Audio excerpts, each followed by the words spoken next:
Saris brothers శ్రావణ వేడుకలు అన్ని రకాల వస్త్రాలు శ్రావణంలో కూడా ఆషాఢం ధరలకే అమ్మకం.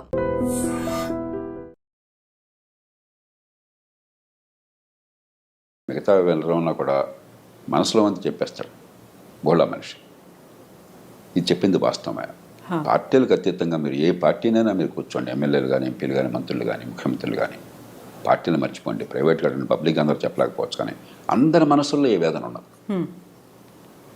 అరే ఇంత డబ్బులు వసూలు చేస్తున్నాం, పన్నుల డబ్బులు, ఈ ప్రజలకి ఇన్ని మాటలు చెప్పి ఓట్లు తీసుకుంటున్నాము, ఇన్ని హామీలు ఇస్తున్నాము, మరి ఈ ప్రజల జీవితాన్ని బాగు చేయడం కోసం పని కావాలని చెప్పంటే ప్రతిదానికి అడ్డంకులు వస్తున్నాయి అన్న భావన అది లేనటువంటి మంత్రి కానీ ఎమ్మెల్యే కానీ ఎంపీ కానీ భారతదేశంలో లేరు. అయినా కూడా వ్యవస్థ నడుస్తుందంటే కొంతమంది సామర్థ్యం వల్ల, చిత్తశుద్ధి వల్ల, దేశభక్తి వల్ల నడుస్తుంది.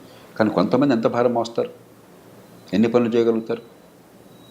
కాబట్టి ఖచ్చితంగా అధికార యంత్రాంగం ముఖ్యంగా ఎంత పై స్థాయిలో ఉంటే అంత బాధ్యత మేమే ఎక్కువ, నాయకత్వాన్ని ఇచ్చే బాధ్యత మీద, ప్రమాణాలను నెరవేర్పే బాధ్యత మీద, మిగతా వాళ్ళని జవాబుదారీగా చేయాల్సిన బాధ్యత మీద.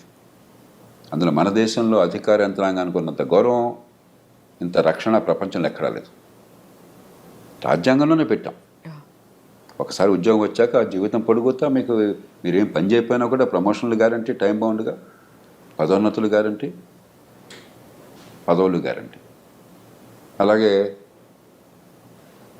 ఉద్యోగం నుంచి తీసిన దాఖలా దాదాపు ఏమి ఉండవు.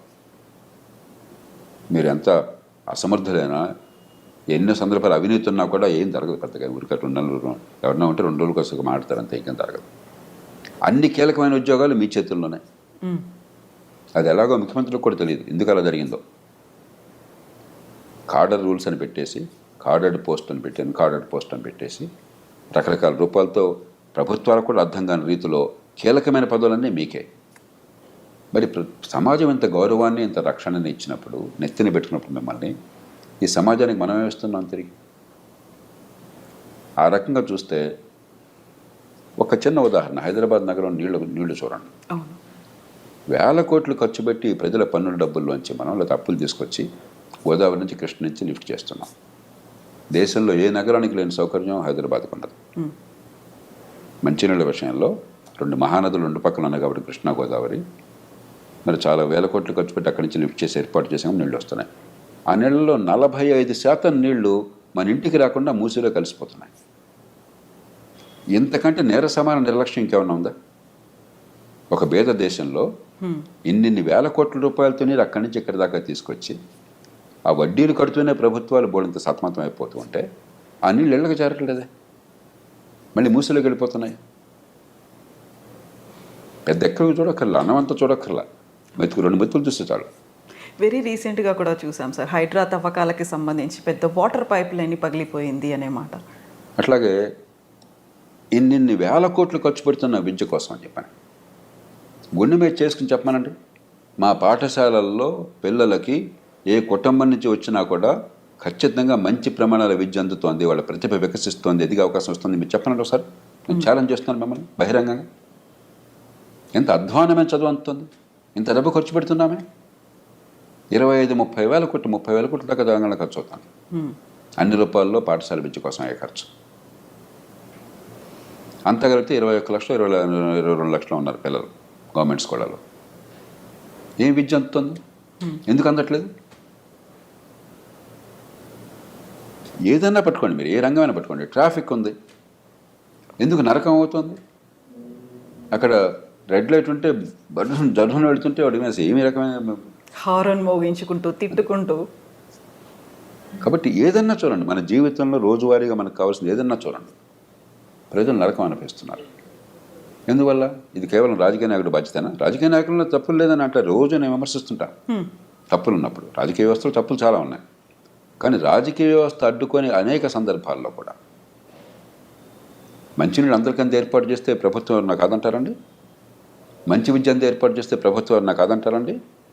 ట్రాన్స్పోర్ట్ సిస్టమ్ బాగా ఇంప్రూవ్ చేసి అందరికీ సౌకర్యం కలిగిస్తే ఏ ప్రభుత్వం నాకు కాదంటుందండి? వేరే విషయాలు జోక్యం చేసుకోవచ్చు, వాళ్ళ లాభం కోసమో వాళ్ళ స్వార్థం కోసమో. ప్రజలందరికీ మంచి సౌకర్యాల కోసం ప్రజలు ఇచ్చిన డబ్బుతో సరిగ్గా అందజేస్తే ప్రభుత్వానికి కీర్తి వస్తుంది, ఓట్లు వస్తాయి కదా. ఏమన్నా కాదంటారా? ఏ మంత్రులన్నా కాదంటారా? ఏ ఎమ్మెల్యేనా కాదంటారా? కాబట్టి ప్రతిదానికి రాజకీయం వంక పెట్టి మధ్యతరగతి వర్గాలు రాజకీయంలో వాళ్ళని తిడతారు కాబట్టి భారం అంతా వాళ్ళ మీద వేసి నపం పెట్టేసి మనం కూర్చుంటే అది ధర్మం కాదు. ఎందుకని సార్ సమన్వయ లోపం అనేది ఉంటుందా ఇటు ప్రభుత్వానికి ఇటు అధికారులకి మధ్య? లేదు, కొన్నిసార్లు మనం చూసాము ప్రభుత్వం, మంత్రులు లేకుంటే ముఖ్యమంత్రి, క్యాబినెట్ అంతా ప్రెషర్ అంతా వీళ్ళ మీద పెడుతున్నారు, లేకుంటే మేము చేసినట్టుగా మీరు చెప్పినట్టుగా మీరు పని చేయండి అనే మాట, ఆ తర్వాత బ్లేమ్ అవుతున్నారు. కాదంటలా, కానీ ఆ మాట అనే అర్హత ఇప్పుడు వస్తుందంటే మీకున్న పరిధిలో మీరు చాలా సమర్థంగా పనిచేసి ప్రజలకు ఫలితాలు ఇచ్చినప్పుడు వాళ్ళకి నచ్చపొచ్చామండి, ఇలా కాదు ఇంకోటి అంటే మీ మాటకు గౌరవం ఉంటుంది. పెద్దాల్లో నో అన్న మాటే మీ నుంచి వచ్చి మీ నుంచి ఏ పని కాకుండా ఉండి ప్రజలకు పనికి వచ్చేది జరగకుండా ఉండి మీరు పెద్దానికి నో అంటే వాడి నుంచి గౌరవిస్తారు మమ్మల్ని?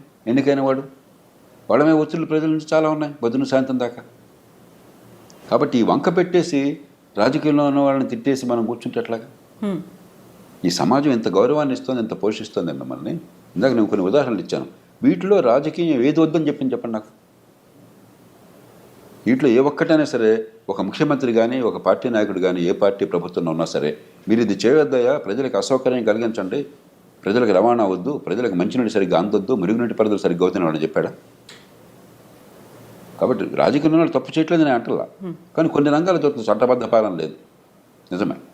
పెద్దాల్లో రాజకీయ జోక్యం ఉంటుంది పోలీస్ కేసుల్లో, నిజమే. పక్కన పెట్టేద్దాం, దానికి ఏం చేయాలో ఆలోచిద్దాం. కానీ అదేం లేకుండా చాలా రంగాలు ఉన్నాయి. అక్కడ మీరేం చేస్తున్నారు, ఎందుకు చేయటం లేదు? అంచేత ఎవరినో బాధ్యులుగా చేస్తే లాభం. దీనికి మనందరం బయట ఉన్న వాళ్ళం కూడా సమిష్టిగా బాధ్యత తీసుకోవాలి. రాజకీయంలో ఉన్న వాళ్ళు సహజంగా ఎన్నికైన వాళ్ళు బాధ్యత మనం పెట్టాం కాబట్టి వాళ్ళ బాధ్యత తీసుకోవాలి, దాని అనుమానం లేదు. కానీ పాలనా యంత్రాంగం, న్యాయ వ్యవస్థ, పత్రికా ప్రపంచం, మరి ప్రభుత్వాలు బయట ఉన్నటువంటి కాస్త కూస్తో పలుకుబడి ఉంటే మనందరం నాది కూడా నేను కూడా బాధ్యత తీసుకుంటున్నాను, నా తప్పు కూడా ఉందని నేను అనుకుంటున్నాను. అంతేకాకుండా ప్రతివాడిని వాడిని చూపెట్టేసి వాడు తప్పు చెప్పేసి ఇది తప్ప. ముఖ్యమంత్రి గారు ఆవేదన నిజమైనది, దేశమంతా ఉన్నది, సహేతుకమైనది. ఖచ్చితంగా పాలనా యంత్రాంగంలో మౌలికమైన ప్రక్షాళన కావాలి, మౌలికమైన మార్పు కావాలి. ఈ పద్ధతి కొనసాగిస్తే ఇప్పుడు కొన్ని సినిమాల్లో చూస్తే, ఈ మధ్య ఒక సినిమా నేను మా శ్రీమతి చూస్తూ నేను ఒక 2 నిమిషాలు చూస్తే నాకు వాంతి వచ్చినట్టు. ఏ సినిమా చూసారు సార్ మీరు? వాడు అధికారిని వేశారట ఎన్నికల కోసం అని చెప్పని, వాడొచ్చి బస్తమే సవాలని చెప్పని, నువ్వెవడవయా ముఖ్యమంత్రివి, లేకపోతే నువ్వెవడవయా మంత్రివి, నేను 35 ఏళ్ళు ఉంటాను, నేను అంత తెలుస్తాను అంటాడు. అది నిజంగా జనం తప్పట్టు పడతారు గొప్ప అనుకుని. ఇదే ప్రజాస్వామ్యం, ఇదే అధికారుల అహంకారం, ఇదే రాజ్యాంగం. మనం ఒక చాలా విచిత్ర వాతావరణాన్ని సృష్టిస్తున్నాం ఈ దేశం. నాకు ఇది వాంతి వచ్చింది అది చూస్తే. దీనిలో అసలు ప్రజాస్వామ్య స్పృహ ఏంటి, రాజ్యాంగ స్పృహ ఏంటి, మంచి పరిపాలన గురించి అవగాహన ఏంటి, ఇదే మన ప్రజలకు చెప్తున్నది. ఎంత అజ్ఞానాన్ని మనం పెంచుతున్నాం ఈ దేశంలో. అలాగే ఈ పదవుల కోసం బోడితే వెంపర్లట 15 లక్షల మంది పోటీ పడ్డం ఐఏఎస్ కోసం అని చెప్పని, జీవితం అంతా త్యాగం చేయడం, ఒక 5 ఏళ్ళు 10 ఏళ్ళు. అంత ఈజీ కాదు ఐఏఎస్ ఐపీఎస్ ఆఫీసర్లు అవడము అనేది ఉంటుంది కదా సార్, చాలా కష్టపడితే వచ్చారు. ఇంత కష్టపడి వచ్చిన తర్వాత మీరు ఉద్ధరించింది ఏంటట? కరెక్టే, ఉద్ధరించింది ఏంటట? ఎందుకని జరగట్లేదు ఫలితాలు? నేను కోపంతో చెప్పట్లా, ద్వేషంతో చెప్పట్లా. నేను ఆ పదవుల్లో ఉన్నవాడిని, నేను నిస్పృహతో బయటకు వచ్చినవాడిని కాదు, నిరాశతో పనికి రాకుండా బయటకు వచ్చినవాడిని కాదు, ఫెయిల్ అయిన వాడిని కాదు. నన్ను ఎవరు భారతదేశంలో ఒక అధికారిగా ఫెయిల్ అయిన ఎవరో ఏ మనిషిని అనుకోవట్లా. నన్ను బాగా తిట్టేవాళ్ళు కూడా ఆ మాట ఇప్పుడు అనలా, ఇంతవరకు సాధ్యం కాదు. అది ఒక ఆవేదనతో చెప్తున్నాను. ఇంత అవకాశాన్ని సమాజం మీకు ఇచ్చి నెత్తిన పెట్టుకుంటే మీ వల్ల ఏం జరుగుతుంది ప్రజలు? ఇది పోగా అహంకారం చాలామందికి. ప్రజల గురించి పట్టించుకునేది లేదు, వాళ్ళ బాధల గురించి పట్టించుకునేది లేదు. మరి కొంతమంది ఏదో సెలబ్రిటీలు అని చెప్పి అనుకుని సోషల్ మీడియా అట వెనకాల ఏదో కెమెరాలతో తిరుగుతుంటారట. ప్రభుత్వాలకు సిగ్గుంటే డిస్మిస్ చేయాలి వాళ్ళని. మనం బ్రిటిష్ పరిపాలన యంత్రాంగాన్ని అనుకరించాం. ఎనానిమిటీ దానిలో ముఖ్యమైనది, మెరిటాక్రసీ, మీ ప్రతిభ వల్ల రావటం, పొలిటికల్ న్యూట్రాలిటీ, పక్షపాత రాజకీయాలు లేకుండా ఉండటం, ఎనానిమిటీ, పబ్లిక్ సర్వీస్, ఇవి మౌలికమైన లక్ష్యాలు. అవన్నీ మర్చిపోయి మీరేదో స్టార్లాగా బిహేవ్ చేయటం నాకు అర్థం కాదు. ఎంత విచిత్రంగా ఉంది అసలు, ప్రవర్తన ఎంత వెకిలిగా ఉంది. దాన్ని ఎలా సహిస్తున్నారు ఈ రాజకీయంలో ఉన్నవాళ్ళు? దానికి ముఖ్యమంత్రి గారిని కూడా బాధ్యతలు చేస్తున్నాను. మీరేం చేస్తున్నారు మరి? మీ ఆధీనంలో పరిపాలన యంత్రాంగం అంటే వాళ్ళు క్రమశిక్షణ పెట్టి కొన్ని ఏ రకంగా చేస్తే మేము గౌరవిస్తాం, ఏ రకంగా చేస్తే మేము ఊరుకోమని చెప్పిన సంకేతాన్ని ఇచ్చే బాధ్యత మీకు కూడా ఉంది. సో ఈ మధ్యన ఒక ఇన్సిడెంట్ చూసాము. తెలంగాణ రాష్ట్రంలో ఒక మంత్రి కలెక్టర్ మీద అసహనం వ్యక్తం చేశారు, పబ్లిక్గా వాళ్ళని విమర్శించారు అనే వాదన వినిపించింది. ఆ తర్వాత కలెక్టర్ అక్కడి నుంచి తప్పుకున్నారు, పోస్టులు పెడుతున్నారు అనేది. సో కొటేషన్స్ రూపంలో, మోటివేషనల్ కోట్స్ రూపంలో వస్తున్నాయి అనేది. ఇన్ఫ్లుయెన్స్ ఎవరిని చేస్తున్నారు సార్? నాకు ఈ సంఘటన తెలియదు కాబట్టి దాని గురించి పూర్వాపరాలు తెలియకుండా మాట్లాడాను. మనకేమిటంటే 2 విషయాలు మనకు చాలా స్పష్టత ఉండాలి. ప్రజాస్వామ్య సమాజంలో తుది బాధ్యత వహించేది ఎన్నికైన ప్రభుత్వము, ఎన్నికైన ప్రతినిధులు. కాబట్టి తుది నిర్ణయం తీసుకునే అధికారం రాజ్యాంగం పరిధి లోపల ఎన్నికైన ప్రభుత్వానికి. మనం ఏంటనుకుంటున్నామంటే అధికార యంత్రాంగానికే పాత్ర ఉంటుంది, వీళ్ళంతా ఊరికే వచ్చారు, వీళ్ళు వస్తారు రేపు పోతారు, 35 ఏళ్ళు మేము ఉంటాం, వాడు వచ్చి రేపు ఓడిపోతాడు. చాలా సినిమాలో డైలాగ్ కూడా, నేను ఐఏఎస్ పరీక్షలకు వచ్చాను, కావాలంటే పొద్దున్న ఎమ్మెల్యే, ఎంపీ, మంత్రిని కాగా నువ్వు అవుతావా, ఇది గొప్ప విషయం లాగా. అంటే ఇక్కడ ప్రజాప్రతినిధులకు పెద్దగా చదువు ఉండట్లేదు, క్వాలిఫికేషన్ అనేది ఈ లేదు. ఆలోచనే మూర్ఖమైనది, అప్రజాస్వామికమైనది, అవాస్తవమైనది. ఒకరోజు పరీక్ష రాసిన మాత్రం చేత గొప్పవాడు కాలేడు ఎవడొకడు. ఆ రోజు నువ్వు చదువుకున్నవి వచ్చి ఉండొచ్చు, నువ్వు బాగా బట్టి ఉండొచ్చు, లేకపోతే ఎగ్జామినర్ ఆ రోజు సంతోషంగా ఉండొచ్చు, అదృష్టం కలిసి రావచ్చు ఉండొచ్చు. అంత మాత్రం చేత గొప్పవాడిని అనుకుంటే అది ప్రజాస్వామ్యం ఎట్లా అవుతుంది? ప్రజలు తమ సమ్మతితో అధికారాన్ని కట్టబెడితే ప్రజాస్వామ్యం. ప్రజలు పాలించేది ప్రజాస్వామ్యం. ప్రజలు పాలించేది వాళ్ళు ఎన్నుకున్న ప్రతినిధుల ముందు ఆ గౌరవం ఉండాలి. తప్పు చేస్తే ప్రతిఘటిద్దాం, కానీ ప్రజాస్వామ్య వ్యవస్థ పట్ల గౌరవం లేకపోతే, రాజ్యాంగ విలువల పట్ల గౌరవం లేకపోతే, ఎన్నికైన ప్రతినిధులను అగౌరవపరుస్తుంటే అది ప్రజాస్వామ్యం కాదు. ఏ అధికారికి అహంకారం కూడదు. అది మిలిటరీ అధికారి కావచ్చు, సివిల్ అధికారి కావచ్చు, న్యాయమూర్తి కావచ్చు. ఎన్నికైన ప్రతినిధుల్ని చవకగా చూడండి, వాళ్ళని వాళ్ళు తిట్టుకుంటారు. అదే పనిగా జనం కూడా తిడతారు. ఎందుకంటే ఓటు వేసేది తీసి తిరస్కరించేది వాళ్ళనే కదా, కాబట్టి జనం తిడతారు. అది ప్రజాస్వామ్యంలో సహజం. కాబట్టి వాళ్ళకి కొంచెం రాజకీయంలో ఉన్న వాళ్ళు కొంచెం వంగం ఉంటారు. దాన్ని అలుసుగా తీసుకుని ప్రజాస్వామ్యాన్ని అవమానిస్తే, ఎన్నికైన వాళ్ళు చాలా చులకనగా చూస్తే గడ్డిపోచలాగా, అది ప్రజాస్వామ్యం కాదు. అది ప్రజలకు అర్థం కావాలి. ఏ ప్రజాస్వామ్యంలో స్వేచ్ఛను అనిపిస్తున్నామో ప్రజాస్వామ్యానికి మూలం అర్థం కావాలి. రెండోది, సరైనటువంటి సూచనలు, సలహాలు మీ అనుభవంతో, మీకున్న పరిజ్ఞానంతో, మీ నైపుణ్యంతో ఇచ్చే బాధ్యత మీది. తీసుకుంటారా సార్ అప్పుడు ప్రభుత్వం? అది సైలెంట్గా చేయాలి, బహిరంగంగా కాదు. నిర్ణయం తీసుకునే తుది అధికారం వారిది.